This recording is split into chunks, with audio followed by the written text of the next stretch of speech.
Bismillahirrahmanirrahim. Assalamualaikum warahmatullahi wabarakatuh. Saudara-saudaraku, sahabat Mimha, kita kembali bersua dalam podcast ayat-ayat bicara, mengungkap misteri rahasia ayat-ayat perumpamaan dalam Al-Quran. Edisi kali ini kami kedatangan seseorang, orang tua kita, yang selama ini sudah banyak mengalami pemahaman agama, khususnya dari orang-orang tua dulu, tentang hakikat, tentang makrifat, dan lain-lain sebagainya. Saat itu beliau datang ke sini yang ingin memperjelas benarkah adanya. Sahabat-sahabat Mimha, insya Allah Al-Quran akan menjawab. Selamat menyaksikan.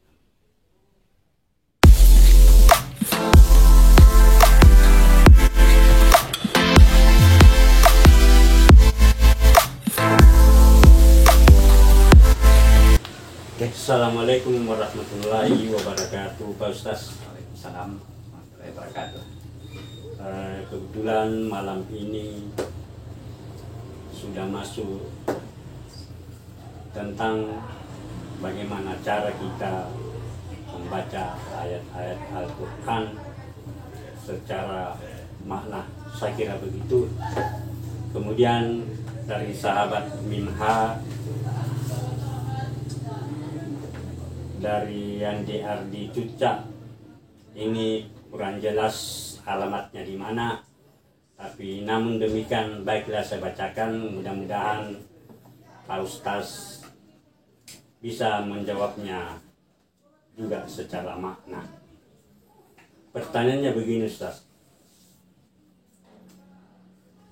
Judul di atas, semua manusia agamanya sama. Dalam konteks manusia yang ada di dunia menerima ajaran agama, tetapi seperti Fir'aun tak menerima ajaran agama, melainkan ajaran setan dan sihir. Apakah ini disebut sama agamanya dengan kita? Mohon pertanyaan sekaligus jawaban Pak Ustaz. Yang kedua adalah masih dari sahabat Mimha dengan lanjutan pertanyaan tentang surat Al-Isra ayat 85 dengan artinya, dan mereka bertanya dalam kurung Muhammad tentang ruh, katakanlah ruh itu termasuk urusan Tuhanku, sedangkan kamu hanya pengetahuanmu sedikit. Inilah yang Pak Ustaz mohon jawaban secara makna. Jadi sebelum Pak Ustaz menjawab, baiklah barangkali kita melihat dan menyaksikan tayangan video berikut ini tentang membaca Al-Quran. Selanjutnya saya perkenalkan tentang kajian ini. Yang kita bahas adalah Al-Quran. Sekali lagi, Al-Quran itu berbahasa Arab. Ya, jadi beda dengan kajian-kajian yang lain yang kalau kita bahas Al-Quran pasti yang dikupas bahasa Arab saja. Karena kita ini orang Makassar mungkin, ya, bahasa Indonesia barangkali masih sulit, apalagi bahasa Arab. Ya. Mari kita lihat bagaimana firman Allah tentang Al-Quran ini. Ada yang siap membaca Al-Quran? Yang kita bawa Al-Quran, yang sekarang itu ya zaman sudah canggih, Al-Qurannya pakai HP saja.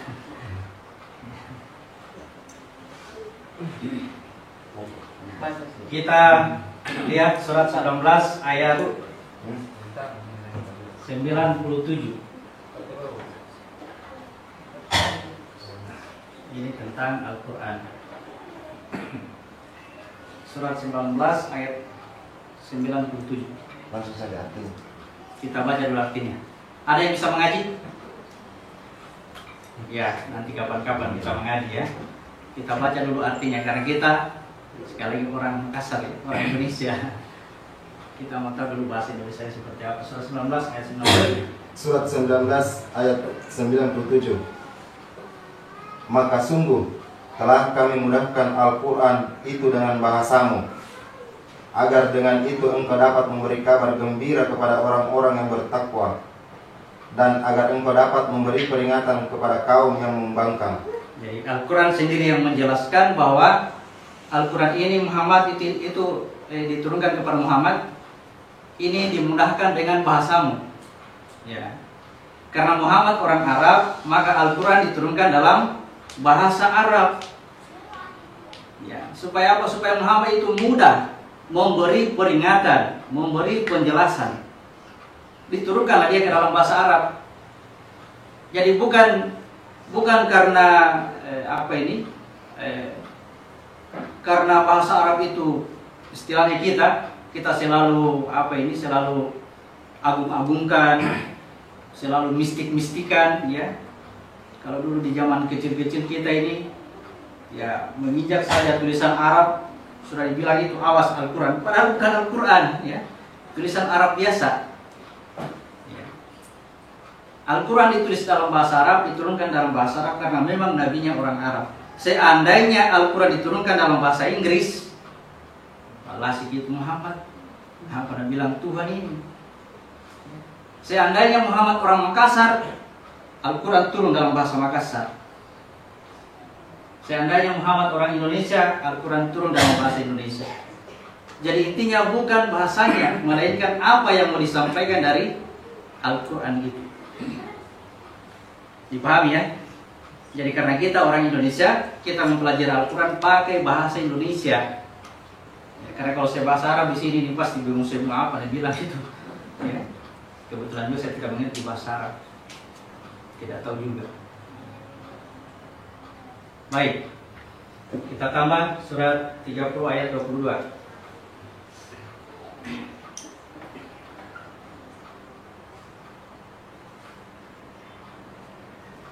Surat 30 ayat 22. ayat 22. Dan di antara tanda-tanda kebesarannya ialah penciptaan langit dan bumi, perbedaan bahasamu dan warna kulitmu. Sungguh pada yang demikian itu benar-benar terdapat tanda-tanda bagi orang-orang yang mengetahui. Jadi Tuhan juga tahu bahwa kita ini akan berbeda-beda bahasa. Berbeda-beda bahasa. Itu suatu tanda kebesaran Allah. Ya. Dalam satu kampung seperti ini mungkin ada yang berbeda bahasanya. Apalagi kalau sudah beda negara, beda daerah, ya. Jadi mudah-mudahan tidak ada lagi yang dalam hatinya berpikir kenapa Al-Quran dicerita bahasa Indonesianya, ya. Karena yang kita mau cari adalah kata Al-Quran tadi supaya kamu bisa mudah memberi penjelasan, memberi peringatan supaya mudah. Oke, yang selama ini ya sangat sulit kita mempelajari Al-Quran karena itu tadi. Yang pertama kita tidak mengerti bahasanya. Yang kedua karena kita ditakut-takuti ya. Jangan coba-coba belajar Al-Quran kalau kamu tidak mengerti bahasa Arab. Tanyanya siapa yang bilang? Ya. Kalau Allah bilang Al-Quran itu tidak sulit. Surat 54 ayat 17. Surat 54 ayat 17. Dan sungguh telah kami mudahkan Al-Quran untuk peringatan, maka adakah orang yang mau mengambil pelajaran? Jadi kata Allah, Al-Quran itu mudah dipelajari. Itu kata Allah ya. Jadi kalau bukan kata Allah, jangan dengar. Jangan sembarang pelajari Al-Quran. Al-Quran itu sulit. Nah, siapa yang bilang? Ya. Allah katakan Al-Quran mudah. Ini sekarang yang tersebar ya, kalau tidak mengerti bahasa Arab, kalau tidak mengerti asbabun nuzul, Asbabun nuzul itu penyebab turunnya ayat. Kalau tidak mengerti ilmu bahasa Arab, ilmu nahwu, ilmu saraf, ilmu balaghah dan sebagainya, jadi kita seakan-akan disuruh supaya jauh-jauh dari Al-Quran. Jangan coba-coba buka Al-Quran. Padahal kata Allah, sudah dimudahkan dengan bahasamu. Sudah ada penerjemah dari bahasa Arab ke bahasa Indonesia untuk kita. Dari bahasa Arab ke bahasa Inggris untuk orang-orang Inggris sana, orang-orang Eropa, Amerika. Ya. Dimudahkan. Semua itu proses dari Allah supaya Al-Quran ini bisa dipelajari oleh semua manusia. Ya, jadi kita mudah mempelajari Al-Quran dengan menggunakan bahasa Indonesia. Jadi kalau kita mempelajari agama dengan dasar Al-Quran, ya, kita pelajari juga bahasa Indonesia. Itulah Ustaz penayangan video berikut ini. Mudah-mudahan apa yang jadi pertanyaan tadi bisa Ustaz lanjutkan kembali. Silakan Ustaz. Saya akan menjawab dua pertanyaan tadi. Iya Ustaz, silakan Ustaz. Jadi yang pertama tadi ditanyakan semacam apa ya, semacam kritikan bahwa berdasarkan judul yang ada semua manusia sama agamanya. Kemudian konteks manusia di muka bumi diberikan contoh antara Musa dengan Firaun. Menurut benarnya itu berbeda, ya, berbeda agamanya. Oh iya. Jadi kalau saya perhatikan mungkin benarnya dalam hal ini sahabat Imham masih baru membaca judul, belum menonton keseluruhan video. Iya, Karena iya. di dalamnya itu sudah dijelaskan bahwa di mana letak persamaannya, bahwa semua manusia sama agamanya. Jadi semua manusia itu ya memiliki yang pertama disebut dengan agama nenek moyang atau milata aba hukum, ya, agama nenek moyang. Ya, ini yang berkaitan dengan jasadnya, ya. Berkaitan dengan jasadnya, yang di dalam jasad ini dikuasai oleh kekuatan hawa nafsu. Kekuatan hawa nafsu yang mendorongnya dia untuk melakukan kefasikan atau disebut dengan bisikan fasik, ya. Jadi hawa nafsu membisik kepada manusia itu untuk selalu melakukan kefasikan. Kemudian ada agama dari Allah disebut dengan ad-din. Itu agama dari Allah. Ini yang disebut dengan Islam. Ini yang menyangkut isinya jasad. Di dalamnya ada jiwa, ruh, rahasia. Jadi yang nomor satu itu Ustaz, agama nenek moyang adalah penampakan terhadap jasad. Sedangkan ad-din, Islam dari Allah, itu yang ada dalam jasad kita. Dalam jasad. Jadi din ini disertai dengan peniupan ruh ke dalam jasad. Iya. Jadi yang menjadikan manusia ini mendapatkan bisikan takwa, ya, akibat adanya 3 unsur dalam dirinya itu. Tapi tentang takwa itu, kalau misalnya pergerakannya dari atas ke bawah, yang mana lebih tepat kalau dari bawah ke atas? Kalau dari atas ke bawah namanya fasik. Iya. Dari bawah ke atas namanya takwa. Dari atas ke bawah namanya fasik, ya.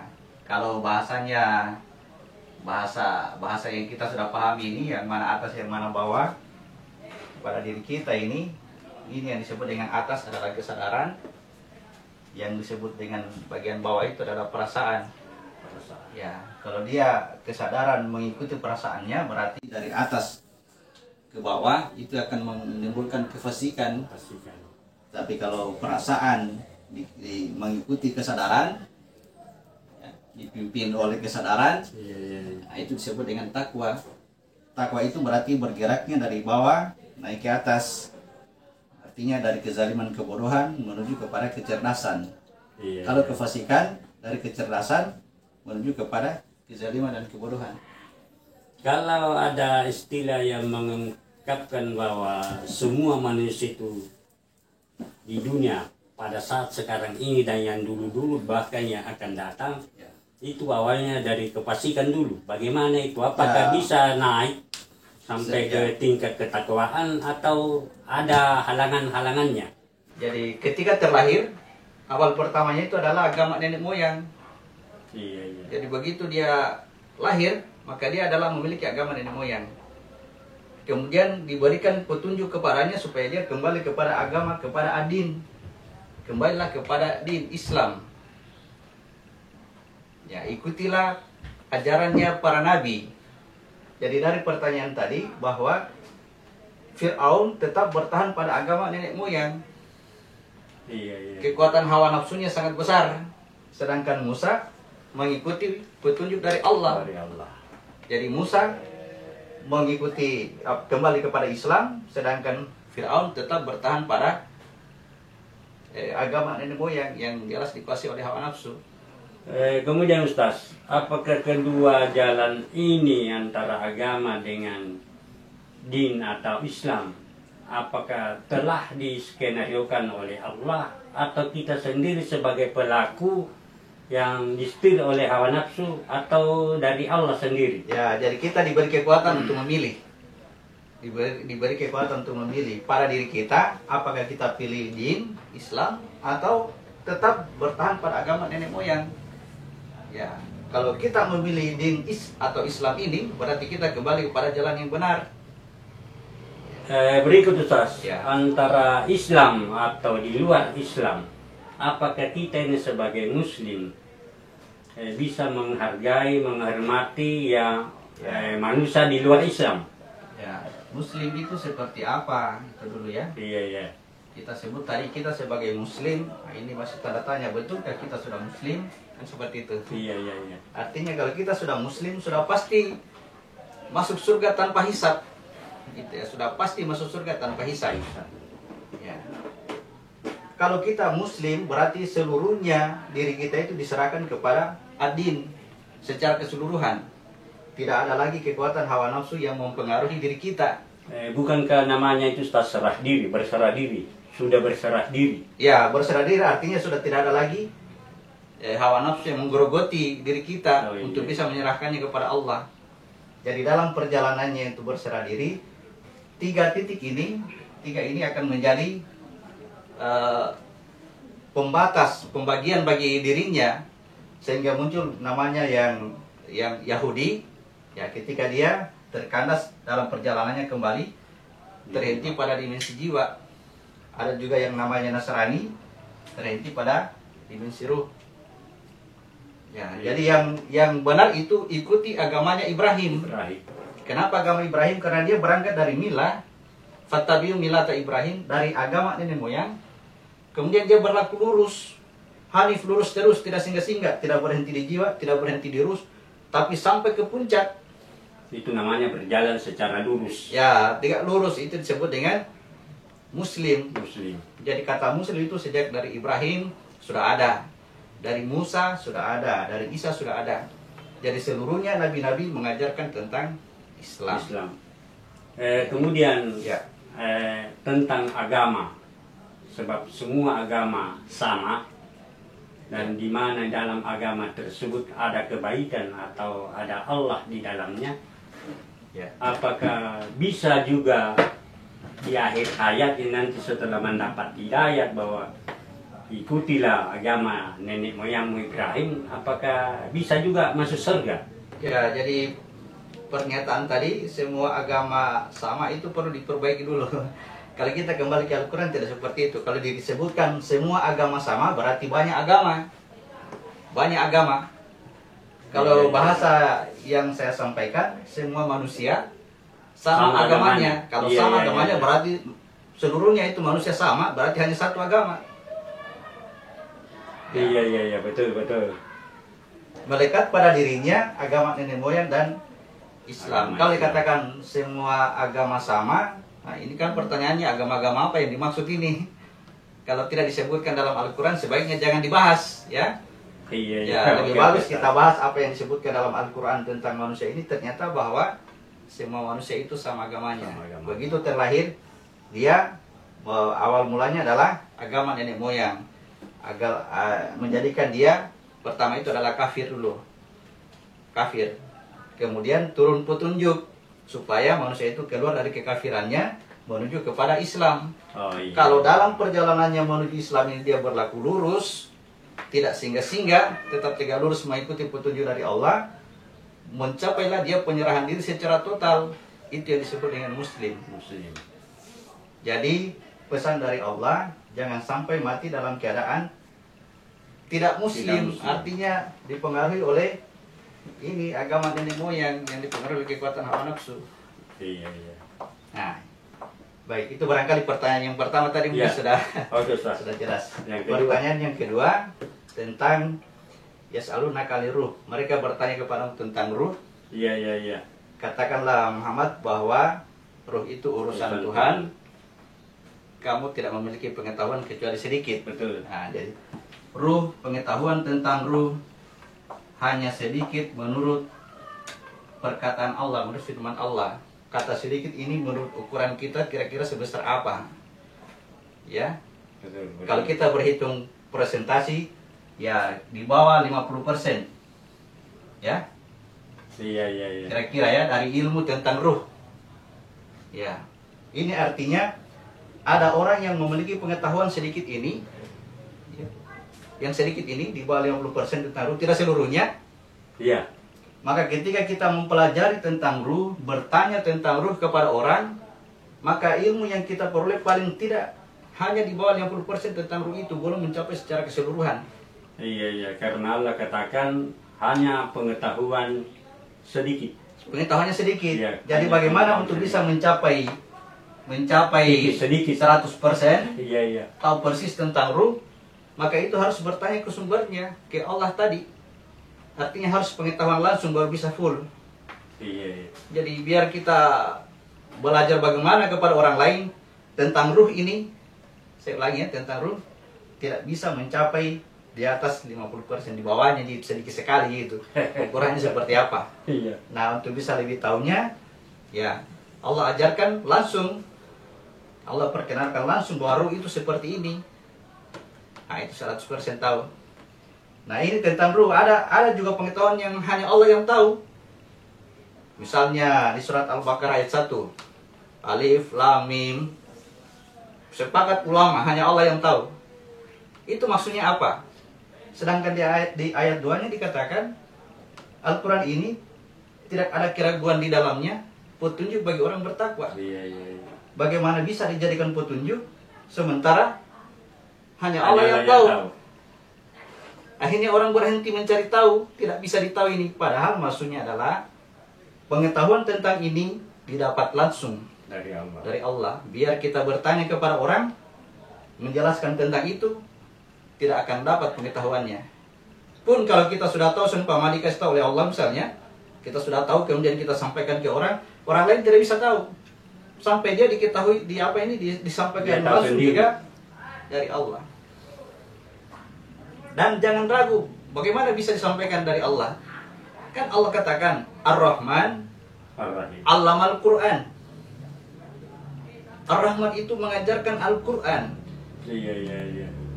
Jadi kita tidak perlu ragu bagaimana caranya Allah mengajarkan kita tentang Al-Quran. Yakin kepada Allah bahwa inilah perkataannya. Dia mengajar. Betul, betul. Ya. Iya, iya, iya.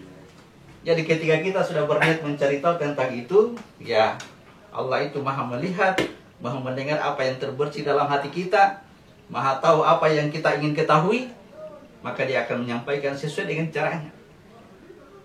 Ya, salah satu cara yang ditunjukkannya adalah sanurihim ayatina minal afaki wa fi anfusihim hatta yatabayanu anahul haq. Kami akan perlihatkan kepada mereka, diperlihatkan oleh Allah ya, tanda-tanda di segenap ufuk dan juga pada diri mereka sendiri sehingga jelas bahwa ini adalah al-haq, ini adalah kebenaran. Benar. Jadi tidak lagi diragukan, betul bahwa kitab Al-Quran ini tidak ada keraguan padanya.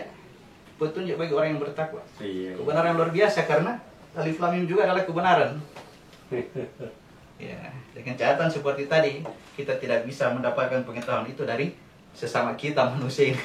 Iya, iya, iya. Pengetahuannya harus langsung dari Allah. Yang mengajarkannya pasti guru asli ya. Guru asli. Kita disebut dengan mursyid kalau bahasa-bahasa orang berilmu. Betul, betul. Baik, barangkali itu Ya, saya kira itulah jawaban Pak Ustaz dari Andi Ardi Cacu. Mudah-mudahan bisa jelas dan bisa mempraktekkannya bagaimana keadaan sehari-hari ke depan. Terima kasih atas jawaban Pak Ustaz. Kemudian tentang judul kita malam ini mengenai membaca ayat Al-Quran, saya bagi beberapa kategori pertanyaan. Antara lain, Al-Quran itu ada dua macam, ada yang tercipta dan ada yang tersurat. Kemudian, ya, ada yang tercipta, tersurat atau terbaca. Tersurat. Ini yang kita sebut Al-Quran. Ya,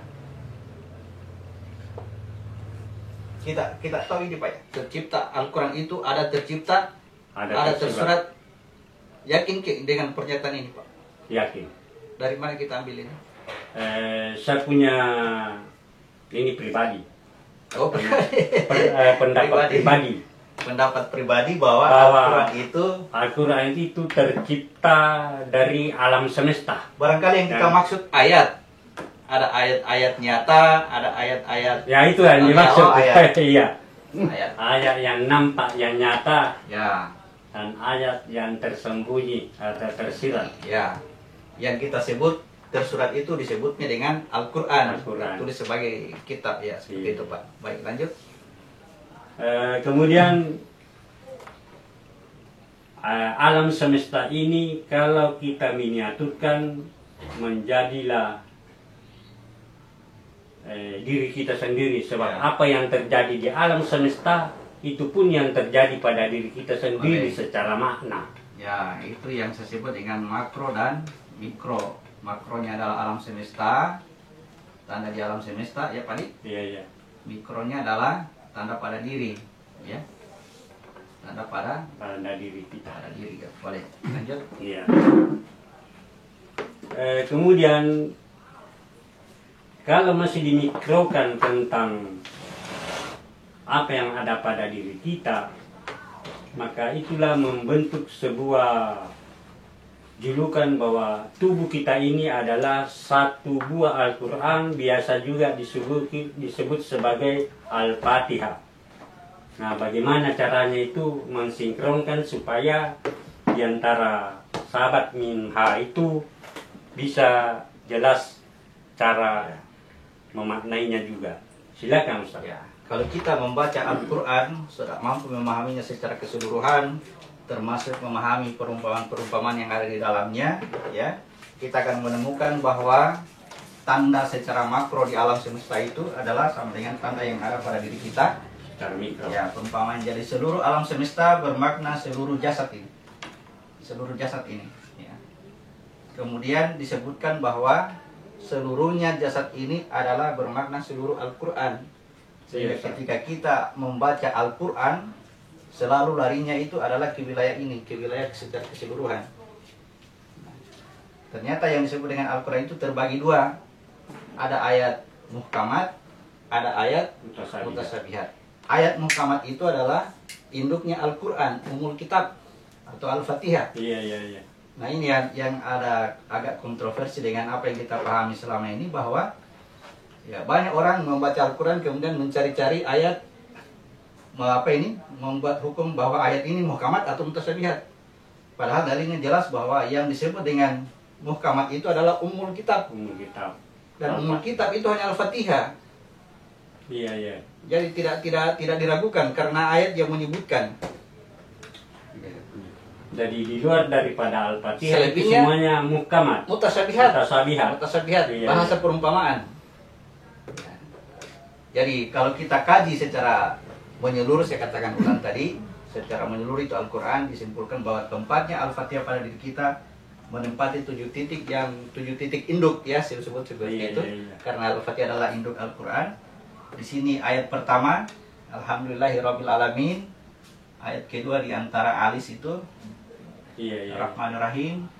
Di sini ayat ketiga di titik mulut, Malik Yaumiddin. Kemudian di tempat huruf ain tenggorokan, batas ini, Iyyaka na'budu wa iyyaka nasta'in. Di antara dua dada, Ihdinas siratal mustaqim. Kemudian ini, Siratal ladzina an'amta 'alaihim ghairil maghdubi 'alaihim waladdallin. Jadi inilah induknya. Kemudian kalau kita membaca Al-Quran yang lain, dia selalu larinya ke sini, ke induk ini. Makanya ayat-ayat mutasyabihat perumpamaannya lari-larinya hanya ke titik ini, ke Al-Fatihah ini. Supaya kita juga tidak lari-lari pemikiran dalam mendirikan salat di saat kita membaca Al-Fatihah. Mulai dari titik teratas Alhamdulillah sampai walad dalin, apakah pikiran kita harus fokus saja sama titik-titik itu? Jadi kita cerita tentang kalbu kalau seperti itu pertanyaannya. Kita bercerita tentang kalbu. Kalbu itu awalnya pinafil jasadi mudghah, sudah pernah dibahas sebelumnya. Ya. Kalbu itu tempatnya di kepala, di sini dulu, ya. Kepala, kemudian dia akan menurun sampai ke ujung tulang ekor. Nah, dibawa ke sini, kalbu di bagian kepala, di atas dulu, kemudian turun sampai ke titik terbawah. Jadi kalbu itu berbolak-balik. Kemudian dikasih isyarat seperti apa sifatnya kalbu. Dibahasakan dengan kalbumu kamu memahami, dengan kalbumu kamu menggunakan akal, dengan kalbu kamu memikirkan.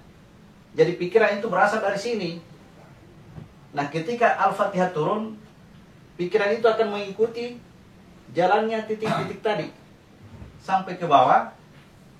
Kemudian pikiran dikembalikan lagi ke asalnya, ke sumbernya, sampai dia memikirkan dirinya sendiri. Jadi dengan cara seperti itu ya kita ingat sesuai dengan titik-titik dan bacaan ketujuh titik Al-Fatihah ya. Itu berarti berdikata sudah di atas 50% lah konsentrasi, khusyuk. Ya, kata khusyuk itu memang besar ini ya. Iya, iya. Kata khusyuk tidak hanya terkonsentrasi pada bacaan ketika membaca, karena khusyuk ini bermakna dia takut kepada Allah dan yakin kembali kepadanya. Itu khusyuk. Di surat Al-Baqarah ayat 45 dan 46.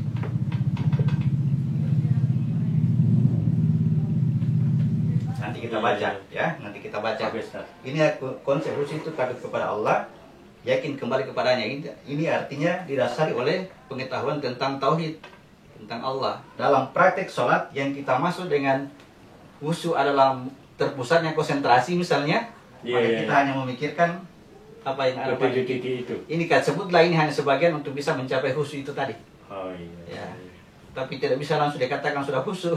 Karena pertanyaannya, betulkah dia takut kepada Allah? Betulkah dia sudah yakin bahwa dia kembali kepada Allah?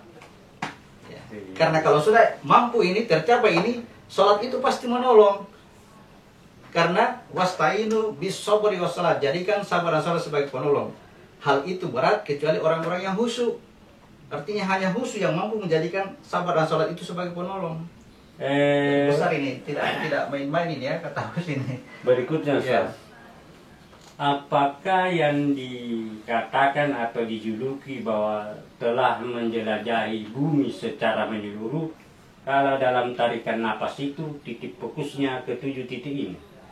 Kalau kita sebut seperti menjelajahi bumi secara menyeluruh, ya berarti kalau dimikrokan kepada diri kita, berarti terfokus pada seluruhnya diri kita, ya dengan 7 titik tadi saya katakan hanya dengan Al-Fatihah membahas seluruh Al-Quran, seluruh jasad. Iya. Jadi penyebutan bahasanya menjelajahi bumi dalam bentuk kiasan barangkali. Karena kata Allah akan memperlihatkan tanda-tanda di segenap ufuk termasuk bumi, seluruh bumi, wilayah bumi. Ya, dengan melakukan ini insya Allah sama dengan mempelajari seluruh bumi atau seluruh Al-Quran. Oh iya. Yang terpenting di sini adalah paham tentang pemahaman makro dan mikro, insya Allah akan dibahas ke depannya. Baik.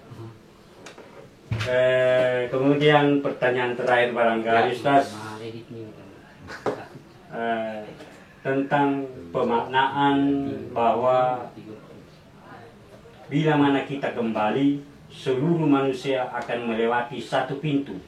Pintu manakah itu yang dimaksud? Seluruh manusia akan melewati satu pintu. Jadi kalau kita perhatikan penciptaannya manusia, kalau kembali ke kemarin ya, dari diri yang satu keluar aku, ya ini yang bernilai manusia Pak ya. Biasa. Ya, dari diri yang satu diciptakan pasangan, ya. Kemudian dari keduanya ini diri yang satu dan pasangan diciptakanlah semua berpasang-pasangan. Semua ciptaan ya. Iya. Semua ciptaan. Ya, salah satunya saya sebut yang bentuknya jasad, ya, untuk wadahnya aku. Jadi ketika manusia tercipta, yang lain ini belum ada. Seluruh ciptaan belum ada. Ketika manusia tercipta, Ketika aku keluar dari diri yang satu, itu yang bernilai manusia, belum ada ciptaan. Belum ada malaikat, belum ada apa, belum ada lagi dan belum ada. Iya, Yang ada hanya aku. Iya, lanjut Ustaz. Lalu ketika aku terlahir ke dunia, ya, dari mana orang-orang lain ini datang? Dari mana datang? Dia melewati jalur ini. Dari diri yang satu muncul pasangannya. Dari diri yang satu dan pasangannya terciptalah segala sesuatu ciptaan. Ya, muncul ini, ada di situ istriku, anakku, yang sebelumnya ada ibu dan bapakku, semua ciptaan. Iya. Yang mereka ini diperuntukkan semua untuk aku. Untuk aku. Jadi berapa orang manusia? Hanya satu. Hanya satu. Ya. Jadi untuk menuju pintu yang satu juga menuju ke yang satu. Sebenarnya itu satunya. Itu satunya. Iya. Kita sedang ke satu ini ceritanya kan. Kalau terlalu banyak ya. Jadi diciptakan ini yang lain ini, ibu bapak, anak istri, nenek kakek semua dan cucu kita semua ini untuk aku. Oke. Sebagai lahan bagi aku, sebagai kebun untuk bisa kembali ke sana. Iya. Ya, supaya kembali ke sana dengan mengganti wadah yang baru. Gantikan wadah ini dengan wadah yang baru. Jadi kita jadikan seluruh manusia yang ada di sini adalah sebagai kebun untuk bisa menanam apa yang kita miliki sekarang. Diberikan 99 bibit. Silakan tanam. Disiapkan lahan. Kecuali yang satu. Nah, untuk yang satu itu. Iya. Untuk yang satu. Baik. Pertanyaan terakhir tadi. Ya, sudah pertanyaan terakhir. Mudah-mudahan apa yang telah dibahas ini membawa manfaat terhadap sahabat-sahabat Minha yang ada di sana. Mudah-mudahan kedepannya bisa menjadi perhatian lagi, terfokus kepada pembahasan lanjutan. Atas perhatiannya saya ucapkan terima kasih. Assalamualaikum warahmatullahi wabarakatuh.